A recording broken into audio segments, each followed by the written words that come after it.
Rodrigo Sánchez Rives Ayasgagan ya está con nosotros. Dice que también estuvo medio complicado, como todos acá, con tos y demás. ¿Cómo estamos? Buen día, acá estoy. Son los nuevamente. Años. Viene más grande, viene con más experiencia, porque cumplió años en el medio. Con un año más. La nueva vuelta al sol. Exacto. Bueno, qué difícil, ¿no? Está todo, ¿no? Pero pensaba, para hablar contigo, el hecho de ahora que estamos en el medio del debate, ¿no? De las propuestas, y que probablemente muchas personas estén preguntando a quién le votaste y por qué le votaste, y alguno tiene su argumento, otro tiene el otro. Qué difícil que es hablar con quien piensa diferente. De un tiempo a esta parte, podés llamarle o grieta, ¿no? Pero somos muy intolerantes. Yo me siento intolerante. Y por ahí no discuto, pero automáticamente yo sé que apago mi cerebro cuando escucho algo que no me interesa. Por ahí no tengo la actitud de discutir. O sea, viste que hay gente que por ahí es como, tiene una posición un poco más de tratar de convencer al otro. O, bueno, eso se llega incluso hasta qué sé yo, hasta el insulto, la agresividad. Yo por ahí no, o sea, no tengo ese modo, pero yo me doy cuenta que me importa 3 pepinos lo que está diciendo el otro. Ya cierro la cabeza y digo, qué difícil que es poder recuperar, creo yo, algo tan saludable como es el intercambio y poder enriquecerse de una mirada distinta. Yo no sé, Rodrigo, si eso tiene que ver con formación, con contexto, con qué, pero yo creo que estamos intolerantes. Sí, no, todo lo que estás planteando como parte de la comunicación básica queda en un plano teórico. Sí. ¿No? Parece que el intercambio, el respeto a la diferencia, a ver qué opinas vos, qué opino, la posibilidad de escucharnos, y directamente no te escucho y estoy ya emitiendo una opinión que tapa directamente lo tuyo o lo mío, me siento, entonces la comunicación con un otro pasa a ser más una amenaza que un intercambio. A ver cómo defiendo, protejo, cuido mi criterio frente al tuyo. Y entonces se puede decir, ¿existe la comunicación en ese punto? Y no o sea, en apariencia, pero no sé. Comúnmente creo que esto pasa cuando estamos más en una etapa psíquica, psicológica de sobrevivencia, de supervivencia. Es cuando estamos más tomados por el miedo y la inseguridad. El miedo y la inseguridad como un estado interior que se proyecta hacia un futuro. Es decir, ¿qué va a pasar con nosotros? ¿Qué va a pasar con el país? ¿Qué va a pasar con el dinero? Hay un miedo material significativo e importante. Entonces, al aumentar el miedo, aumenta la inseguridad, y con esto la necesidad de sobrevivir frente a la situación actual en la que estamos. ¿Vos decís entonces que ante esa sensación de miedo, esas amenazas que uno ve por la incertidumbre, por el futuro, por todo esto, se traduce en una actitud mucho más defensiva en mis ideas, en lo que yo creo, y como que me cuesta mucho más moverme de esa creencia o de esa opinión, y automáticamente entonces es muy difícil dar ese paso de decir, de revisar lo que uno piensa y decir, bueno, por ahí el otro con lo que me está diciendo no está tan malo, no es tan diferente. Incluso a veces nos damos cuenta y discutimos y en el fondo pensamos lo mismo. ¿No te pasa eso? Así escuchás una discusión y vos decís, pero estamos diciendo lo mismo, exacto, con distintas palabras, no se están escuchando. Sí, pero es impresionante. Pero estos mecanismos de defensa, tal cual lo narrás, lo comentás, a ver, siempre cada uno tuvo su opinión, digamos. En la historia de la humanidad somos seres humanos, así que somos seres individuales. O sea, yo puedo pensar una cosa, vos otra diferente, Cristina, ser en el medio, digamos, pero todos tenemos opiniones diferentes. ¿por qué llegamos a esta situación más allá del miedo que tengamos, digamos? Porque siempre tuvimos miedo, pero no creo que haya un ser humano en la historia de la humanidad que no haya tenido miedo en algún momento. Miedo que te coma un dinosaurio, miedo Exacto. que te agarre una peste, miedo que te manden a la guerra, miedo a perder el laburo en la era industrial, siempre tuvo miedo. Pero ¿siempre fuimos así o ahora nos estamos conociendo más? Es un nivel de nuestra psicología, como la sobrevivencia, la supervivencia, o otro espacio psíquico, psicológico que portamos es la capacidad de sentir, la capacidad de hacer algo con nuestras vidas. Otro espacio nuestro es a lo que podemos denominar el corazón humano. Entonces son niveles con los que podemos conectar, y así hay otros más, ¿no? Pero desde este fin de semana ahora se percibe más que el mundo social actual estamos tomados más como por una inseguridad, una sorpresa que nos pone inciertos, inseguros, y entonces las creencias toman mucha potencia. Bueno, entonces empiezan a haber creencias muy generalizadas. Con este país nos va mal tacho. Vamos a empezar a escuchar formas de negativizar a nuestro futuro. Entonces empiezan muchas ideas de vamos de este país, vamos. Empieza como un miedo colectivo de que en este país no hay futuro. Entonces es como que no soportamos, obviamente, algunos más, otros menos, la circunstancia, el cimbronazo de decir, bueno, a ver, ¿qué hay que aprender? ¿Cómo me acomodo? ¿Cómo nos acomodamos? ¿Quién nos va a dirigir? Por ejemplo, ¿cómo miro al otro? Sí, tiene que ver con... A ver, hablaste después del domingo. He visto muchos... No hablemos de analista político, hablemos de personas normales, comunes y corrientes, o sea, que no están fuera del ámbito político, que, a ver, por expresar una idea no tratan de defender lo propio, sino tratan de denostar al otro.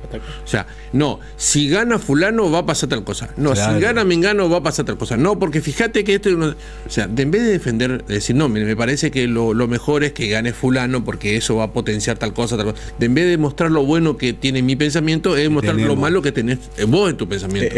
Perdón, Rodrigo, perdón, sí. Gustavo, pero nos pasa hasta con la actividad deportiva. Vos, en vez de destacar los logros personales, aprovechás para defenestrar al rival. Exacto. Permanentemente, en vez de decir, ganamos, salimos campeones, que el otro no. Perdiste. Perdieron ustedes. Pero papá, andá a festejar tu título. No, está perdiendo. Estamos permanentemente... Pero el manipuleo comunicacional también, como para poder tener una opinión de masa distinta.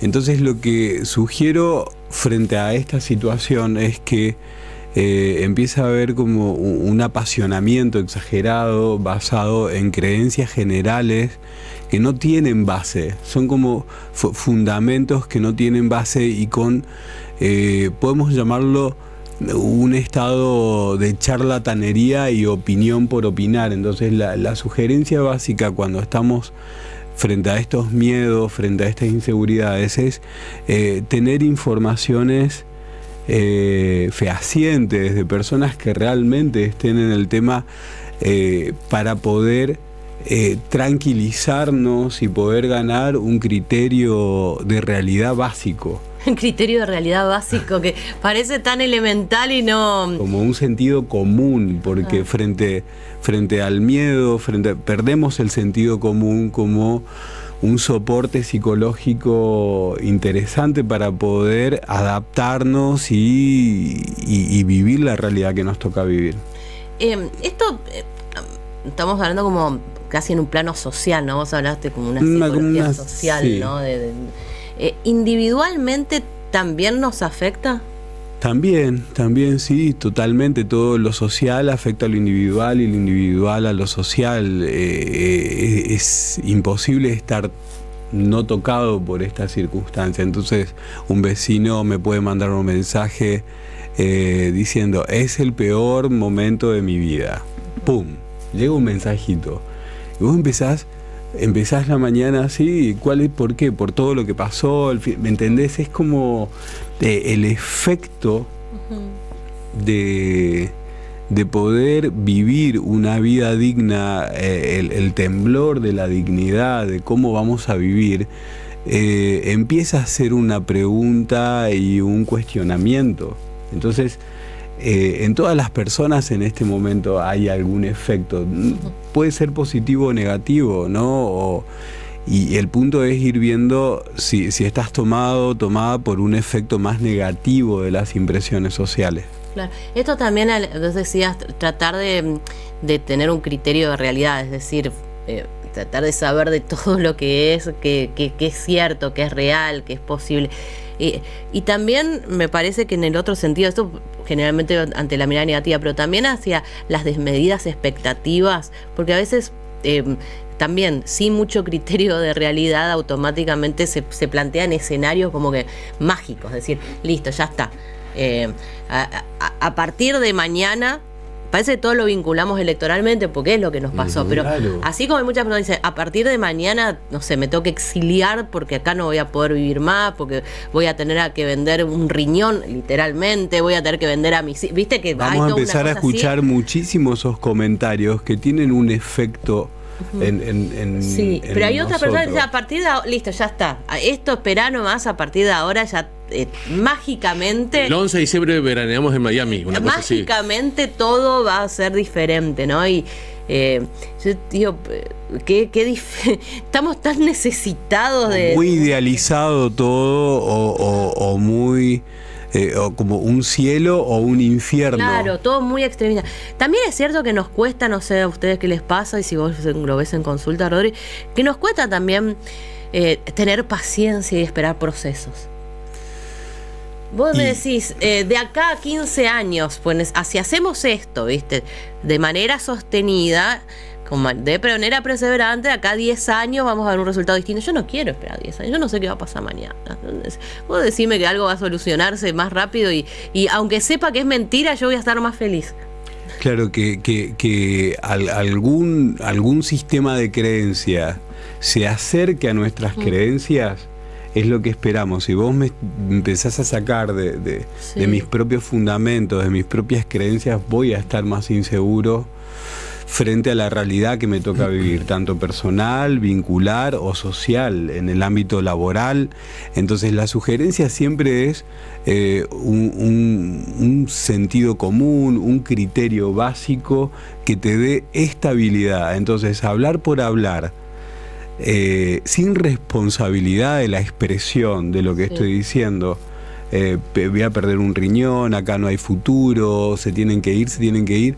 Imagínense esa irresponsabilidad expresiva. ¿Quién agarra ese decir en el ambiente? Entonces estamos sentados, agarra tus ojos, tus oídos, tu corazón, y empezás a sentirte dentro de ese clima, como decir, bueno, entonces tener un criterio básico, un criterio de realidad, es decir, bueno, ¿con quién me informo? ¿A quién escucho? La responsabilidad de poder contenerme frente a lo que me pasa es imprescindible en este momento, según como lo veo. Me pasó, a ver, tengo una dualidad de criterio en este aspecto, porque primero soy muy creyente de que cada uno pueda expresarse de la manera más libre que tenga. El posteo de Lali, que hablaba criticándolo a Milei, diciéndolo que es peligroso, etcétera, etcétera. Y me parece bárbaro que pueda expresarse y que pueda decir, vivimos en un país democrático donde cada uno puede decir lo que quiera. Pero Lali es una muchacha joven, con un muy buen pasar económico, con la posibilidad de su trabajo de tener ingresos muy buenos que no los tiene la gran mayoría de los argentinos, de poder viajar, de ir a Europa, ir a Estados Unidos, etcétera, etcétera, de vivir otras situaciones totalmente diferentes, por ejemplo, a la que tienen que vivir millones de argentinos, como la nena morena de la semana pasada, que fue asesinada por un celular. Habla de tantísimos argentinos que viven por debajo de la línea de la pobreza, que le cuesta llevar un plato de comida a sus hijos, etcétera, etcétera. Entonces, es como que vos opinás desde un punto en que a lo mejor para vos decir, bueno, la frase que tanto repite el gobierno que le gusta, decirla, el de vas a perder todos tus derechos si gana la derecha, valga la redundancia, o si gana Milei. Y a lo mejor eso es lo más importante para vos, que a lo mejor alguno de los derechos relacionados a la identidad sexual o lo que fuera, es más importante para ella por su vivencia que la que viven otros argentinos que tienen otra necesidad. A lo mejor ni le importa eso, simplemente le importa tener un plato de comida en su mesa. Y esa dualidad pará, tiene derecho a expresarse, pero pará, ponete en el lugar del otro también. ¿Cómo compatibilizás? No sé si hay compatibilidad. La opinión es inevitable. ¿Qué vas a hacer vos con esa opinión y qué voy a hacer yo con esa opinión? Ya depende tanto de vos o de mí. Entonces, si ocurre esta opinión tan generalizada, estamos en peligro, pongamos, ¿no?, de esta situación. Imagino que ella se está refiriendo a algo específico. Entonces, pero el efecto que tiene en vos específico esa palabra, decir, bueno, ¿cómo indagás el peligro? A ver, entonces preguntás a alguien que sabe, a un mayor o a alguien que esté informado, decir, che, decime un poco, esta persona dijo así, que estamos en peligro. Entonces, ¿vos percibís algún peligro? ¿Cuál sería el peligro? Entonces empezamos a relativizar un poco estas palabras tan generales que están sostenidas en una opinión. Entonces hay tanta generalidad expresiva que creo que lo importante es, como parte de un desarrollo inteligente para tener una posición, es relativizar, bueno, ¿qué significa el peligro para vos y qué significa el peligro para mí, según un criterio de realidad donde yo me fui a informar y bueno, y discutimos sobre este sentimiento o esta vivencia de peligrosidad en nuestra realidad. Sí, es complicado. Ahí estoy viendo Trueno, también otro de los artistas del momento, también decidió, digamos, expresarse, pero no sé por qué genera tanto enojo, digamos, es Twitter, la gente puede escribir lo que, por qué, me parece ponerle va a haber un criterio a la opinión, es decir, cada uno opina sin duda desde su lugar. Yo lo que no comparto es la agresividad con la que se pero hoy vos lo planteaste, después. O sea, el pensar, el debatir y el discutir ya no está permitido. Es como que pretendemos el imponer. O sea, mira, sí está perfecto, esa es tu opinión, yo no la comparto, te respeto, pero punto. No, hoy nos atacamos. Nos atacamos permanentemente. Entonces lo básico es recuperar un criterio de comunicación donde pueden haber diferencias y planteos que bueno, ¿cómo aprendemos a soportarnos? Es como una reeducación en ese punto. Aprender a soportarnos, está bueno eso. Soportarnos, eso. Y vamos a ver que va a haber en el campo social, individual, vincular, en un sistema familiar, una hipersensibilidad. Siempre en la psicoterapia vemos 3 momentos que podemos tener los seres humanos. Una hipersensibilidad, o pasar al opuesto completo, una insensibilidad, y recuperar una sensibilidad frente a lo que me ocurre. Entonces vamos a ver que hay personas que reaccionamos más hipersensiblemente y entonces ahí está como la agresión, la violencia y me voy a morir frente a esta situación. Y algunas personas recurren a un método más insensible, como decir, no, yo no escucho nada, no miro nada, no hago nada. Y realmente las dos formas son modos de sobrevivencia frente a una situación de no tener una posición clara o sentir una peligrosidad. Entonces recuperar sensibilidades, aprender a comunicarnos nuevamente, buscar información fehaciente sobre la realidad que me dé un criterio de realidad. Vayamos a un criterio de realidad porque o si no quedamos ahí en fantasías fantasmáticas. Ya estaba sobre la pausa, pasó una discusión que no me interesaba en lo más mínimo y se me enojaron porque no quería. En relación a si Luis Miguel es un doble o no. ¿Qué sé yo? No tengo la mínimo interés en discutir horas, o sea, pero es una barbaridad, es una estafa. Pero qué sé yo si es un doble o no, como para empezar esa discusión. Pero y la gente que va a los recitales no puede demandar porque pero estamos seguros que es un doble, pero fíjate los hombros. Y la verdad es que vos decís, pero era un nivel de... Por eso, el mundo de la opinión es inevitable, consideramos, pero ¿qué vamos a hacer nosotros personalmente con la opinión? Ahí va el desarrollo de una creatividad personal. Gracias, Rodrigo. Un abrazo.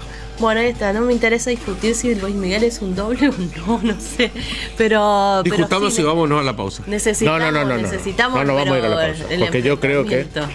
8:34, gracias, ya venimos. Esta noche, sí.